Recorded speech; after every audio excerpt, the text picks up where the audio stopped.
Alam nyo, totoo lang, bakit mas maraming Pilipino ngayon, mas pinipili na lang nilang rumakit, dumiskarte, o kaya magtayo ng sariling business? Kasi nakakabuwisit maging empleyado. Nakakapikon. Nakakaubos ng pagkatao.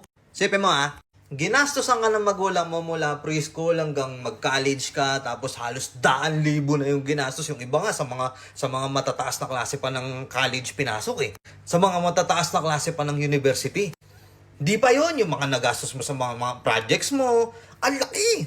Tapos ngayon, nakagraduate ka na, mag-a-apply ka ng trabaho ngayon. Ang kailangan sa trabaho, kailangan bachelor's degree ka. Sahod mo, 350 pesos. 350 pisong. Anyway, syempre, kailangan mo ng trabaho, kailangan mo ng experience. Pasok ka ngayon. Papasok ka ng late kaltas. Undertime ka kaltas. Tapos mag-OT ka. Thank you. Wala man lang welcome.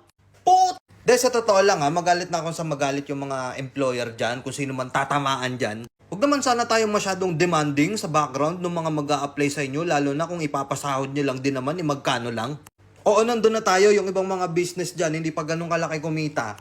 Pero sana man lang, yung requirements nyo, hindi naman sana pang astronaut na yung kailangan ng requirements. Tapos ipapasahod nyo 350. Itong video na to, mga empleyado dyan, magising-gising kayo. Tapos yung effort nyo sa pagtatrabaho, bonggang-bongga, pukin mo, tagapagmana kayo ng kumpanya.